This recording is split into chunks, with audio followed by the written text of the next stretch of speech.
The last letter.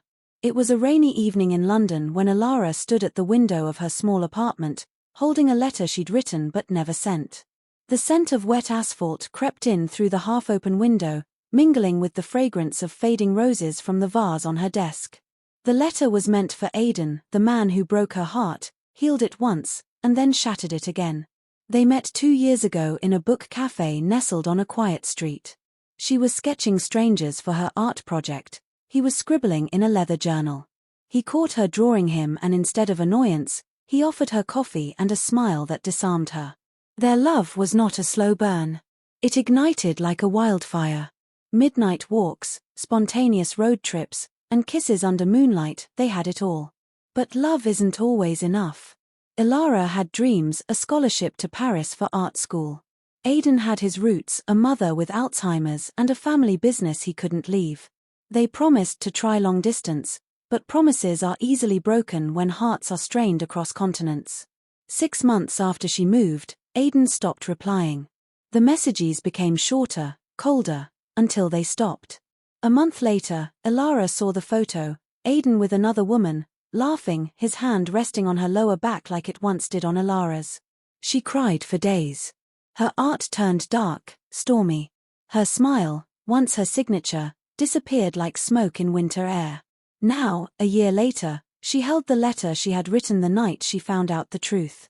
Aidan, you once told me love is a choice. But it felt like you stopped choosing me the moment I wasn't within reach. I needed you to fight for us. Instead, you chose comfort. I don't hate you. I just wish we were stronger. I hope you find what you were looking for, even if it wasn't me. Elara. But she never sent it. Instead, she built herself back up. She painted again.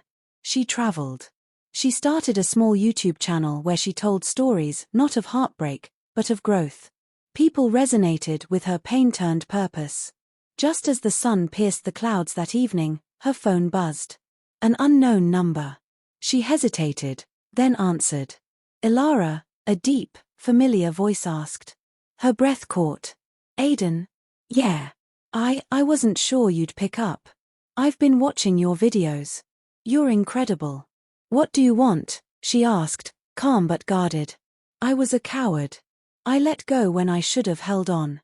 My mom passed away last month, and I realized I've been living on autopilot, avoiding everything that reminded me of you. She remained silent. I don't expect forgiveness. But I had to tell you, I never stopped loving you. I just didn't know how to love you from afar. And by the time I figured it out, you were already soaring. Elara walked to the window again. The city was glowing after the rain, fresh, alive. I appreciate your honesty, Aidan. Truly. But I don't need closure anymore. I became my own ending. He exhaled, a sound full of grief and acceptance. I'm proud of you.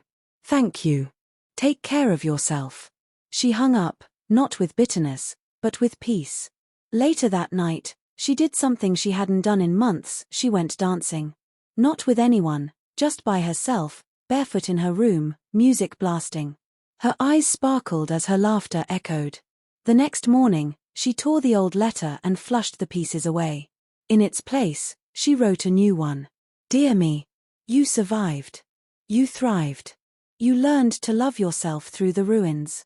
You turned heartbreak into healing. And that is the most beautiful art of all. Elara. The end. Some stories end not with a kiss, but with strength.